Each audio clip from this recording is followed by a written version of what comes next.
contractual appointment of one Shri Sunil Pancholi, police prosecutor at Police Training School, Valpur.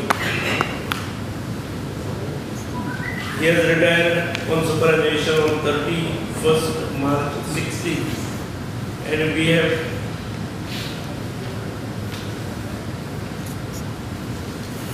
we have appointed him on contract basis.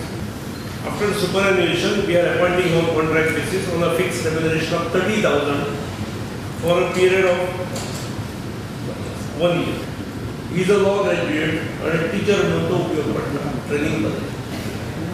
To extend the benefits of 6th Central Pay Commission decision of granting pay band 1 5200 5,200 to 20,200 with grade pay of rupees 1,800 to Group D employees recruited after 1 month 2000. As per 6th Pay Commission, pay of Group D employees. 6th Pay Commission recommendations were supposed to be implemented from 1st of January 2006.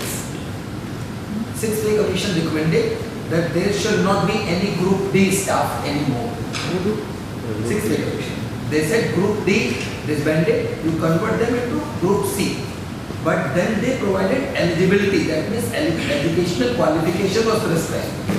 Minimum class 10 or ITI pass was the eligibility criteria.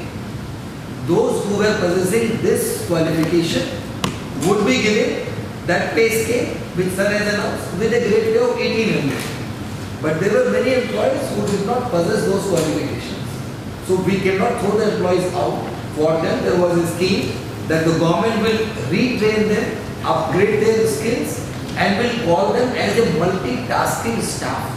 Grade pay band 1 of rupees 5,200 to 20,200 with grade pay of 1,800 to those Group D employees who are possessing minimum educational qualification of 10th or ITI and recruited after 1/1/2008. We have decided that cut-off date based on the advice and instructions of the Government of India. Now in Group C and D there are no interviews. So there was a time when interviews were also being advertised. So we issued a circular from Personnel Department that wherever the process has already started, the department should take a decision whether they still want to go with the existing procedure or come to the revised procedure. So similarly instructions will be issued here. So in wherever cases advertisements have been issued, corrective steps will be taken by the department.